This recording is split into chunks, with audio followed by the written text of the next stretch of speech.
back. Fubar here, and today we're going to be talking about the new optimizations to damage and damage resist, which essentially is a nerf. But at the same time, there's a lot of mixed feelings on this, and I want to break it down and let you guys know everything that I know about it because I've reached out, I collected data on it before I made this video, and I even reached out to support for this information. So, as it says right here, damage and damage resistance will still be important combat attributes. However, to ensure battles remain competitive when two troops engage in PvP combat, the difference between both sides' damage and damage resist will be restricted up to 50%. This adjustment will allow PvP, will only apply to PvP, and it will not affect PvE modes such as Operation Spycatcher. So that means your campaign, anything PvE related, this is not going to affect it, but it will affect in PvP. So this is essentially kind of a slap in the face for a lot of people who have heavily invested in certain officers and money into the game, because I'm going to give you a breakdown on this, but I'm kind of happy about this at the same time as a light spender, as a almost free to play, because I've dropped my spending down to about $25 a month myself on this game. Let's take a look real quick and I'll show you why. If you go over to any of the advanced combat trees and you look at the last two right before you get to the main perk, as you can see here, all four of these branches give you troop and base damage. That means you're getting a 10% troop damage and a 10% base damage resist. Troop damage resist. And this goes for every single one of the advanced combat trees. And I'm pretty sure there is also the similar at the end of, of Modern Warfare. So by the time you already have, if you're a mega whale and you have maxed this all out, you're already at 80%. Now, if you factor in camp buff, that means that's another 15 to 18% of between 5 and 6 units. Then if you factor in all the base skins and units, base skins and the base skin sets, you are now sitting at over 120, like well over 120 damage and damage resist if you're a mega whale and you'd be collecting the skins just to get these buffs. So therefore, this is kind of like a slap in the face for heavy spenders, which I don't really mind because I'm not a heavy spender, but I know there's going to be a lot of the community that's going to be heavily affected by this. But this will make things more competitive for free-to-play players and light spenders, so this is good. But another thing that this affects is now the camp buff, because now with this in limitation, this gives you more flexibility as a light spender and free-to-play player to actually broaden your horizon as far as troops you want to use. For example, me, I was building up a Liberty camp buff, and now I was going to be aiming for 5, but now I don't need to do that.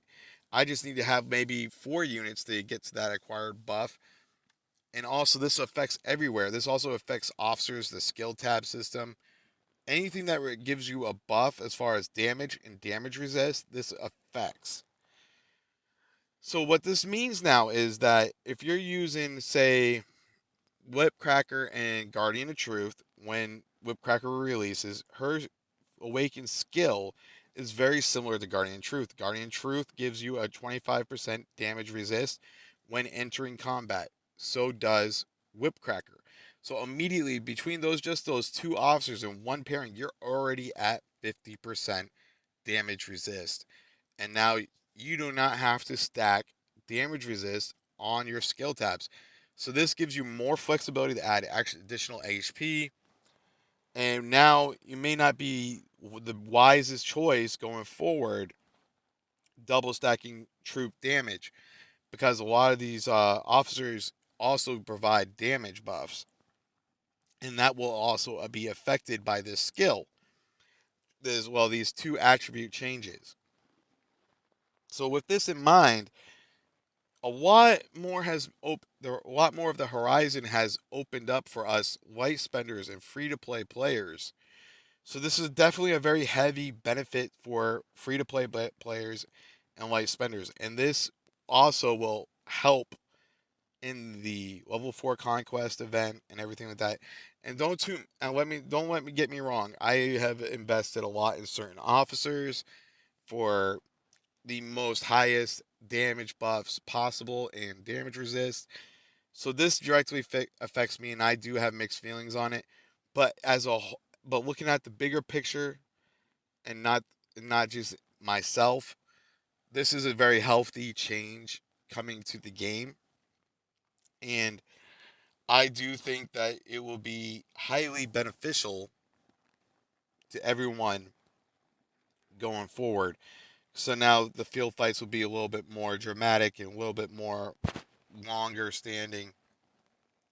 Because when you're facing down a whale and he's double stacked damage on all his troops or certain troops, and he's able to annihilate entire rallies with one unit, the game's not fun.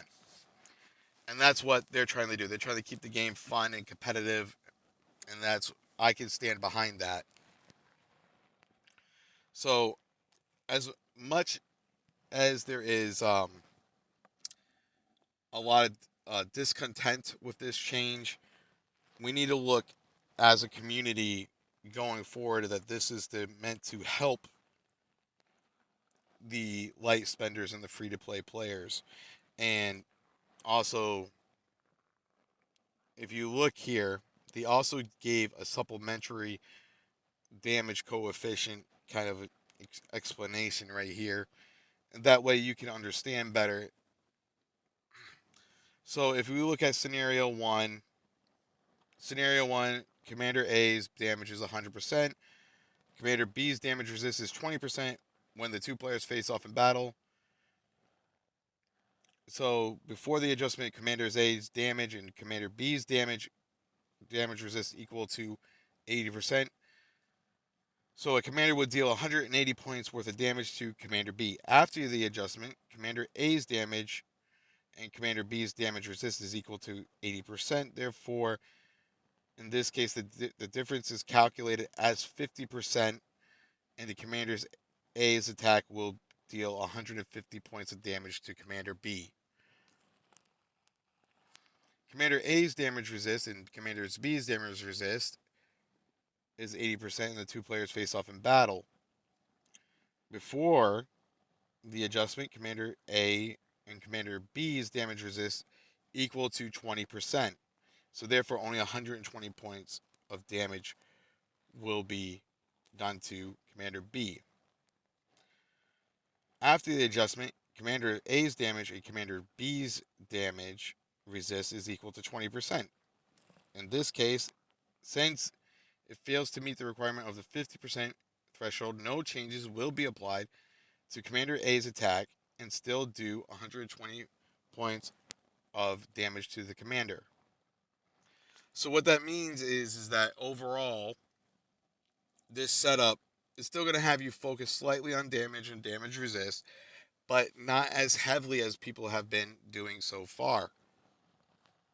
So this should be very, very helpful in the future, and we still don't know if this is might even benefit base defense, and I hope it does, because base defense does need a lot of work, but this should reduce a lot of the insta killing of units and XYZ. So if you guys found this video helpful, please like, subscribe, and comment on the video. It greatly helps me. Again, there's going to be a link in my Discord down below in the description. And also, if you look at my subscriptions on my YouTube channel, you'll see a ton of other Warpath content creators.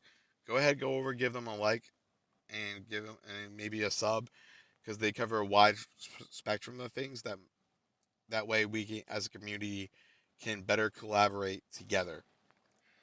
Okay. Again, thank you and have a great day. Bye.